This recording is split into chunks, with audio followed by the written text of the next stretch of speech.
2018 నుంచి 2023 వరకు మళ్ళీ ₹1,00,000 చేస్తారని చెప్పిన ఆ పెద్ద మనిషి 5 సంవత్సరాలు పూర్తయినా కానీ చేయలేక చివరి రోజుల్లో ఎన్నికల కంటే ముందు కొద్దిగా అరకొరగా మొదలుపెట్టి చేతులు దులుపుకొని వెళ్ళిపోయాడు.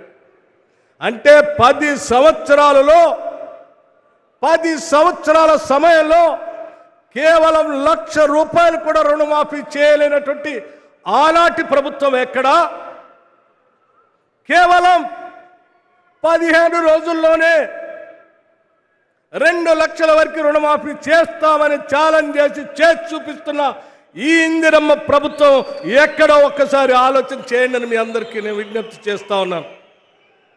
ఇది మా ప్రభుత్వం యొక్క సంకల్పం, మా అందరి ఆలోచన. ఈ రాష్ట్రంలో ఉన్నటువంటి రైతాంగ సోదరులందరూ కూడా బాగుండాలని, ఇచ్చిన మాట ప్రకారం వాళ్ళకు వెసులుబాటు కలిగించాలని, కేవలం రుణమాఫీ ఒక్కటే కాదు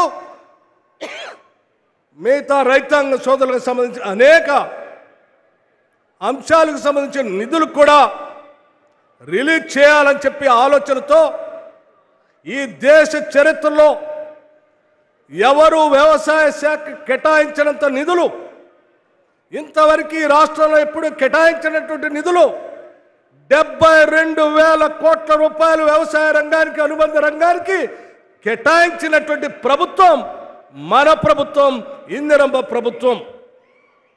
ఇది నభూతో నభవిష్యత్. ఒక పక్కన ఈ రకంగా రైతాంగ సోదరుల కోసం పెద్ద ఎత్తున ఆలోచన చేసి రుణమాఫీ చేసుకుంటూ పోతా ఉన్నాం. ఆ చేసుకునేటువంటి శుభ కార్యక్రమం ఈరోజు వైరాలో ముఖ్యమంత్రి గారు నా తర్వాత మాట్లాడేటప్పుడు వారు మాట్లాడి ఆదేశాలు ఇచ్చిన మరుక్షణం నుంచే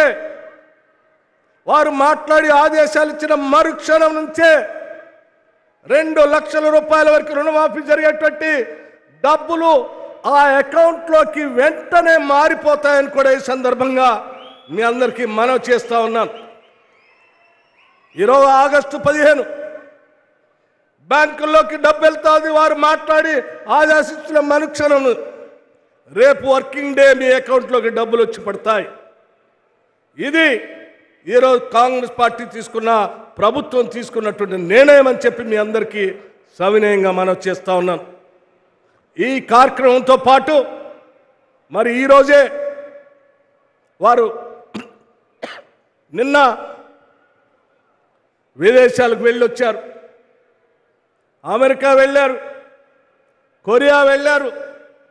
రాష్ట్ర ప్రభుత్వం నుంచి విదేశాలకు వెళ్ళి రాష్ట్ర ప్రభుత్వం పెద్ద ఎత్తున వ్యవసాయ రంగంతో పాటు పారిశ్రామికం కూడా జరగాలి, పారిశ్రామికవేత్తలు ప్రపంచవ్యాప్తంగా మన రాష్ట్రానికి రావాలి అని ఆలోచన చేసి అనేక ప్రాంతాలు పర్యటన చేసి దాదాపు 36,000 కోట్ల రూపాయల్ని ముఖ్యమంత్రి రేవంత్ రెడ్డి గారు, ఇండస్ట్రీస్ మంత్రి వర్యులు శ్రీధర్ బాబు గారు ఇద్దరు కలిసి సంతకాలు చేసుకొని ఈ రాష్ట్రానికి నిన్న వచ్చారు. 36,000 కోట్ల రూపాయల పెట్టుబడులు తీసుకొని వచ్చారు.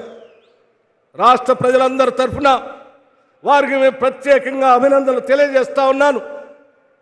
ఇటు వ్యవసాయ పరంగా అటు పారిశ్రామిక పరంగా చేయటమే కాకుండా ఇక్కడ ఉన్నటువంటి నిరుద్యోగ యువతీ యువకుల కోసం పబ్లిక్ సర్వీస్ కమిషన్ ప్రక్షాళన చేసి చెప్పినట్టుగా ఉద్యోగాల సంబంధించిన జాబ్ క్యాలెండర్ని కూడా ప్రకటించి శాసనసభలో ముందుకు పోతున్నామని చెప్పి ఈ సందర్భంగా యావత్ ప్రజానికానికి ఆగస్టు 15 సందర్భంగా తెలియజేస్తా ఉన్నాం.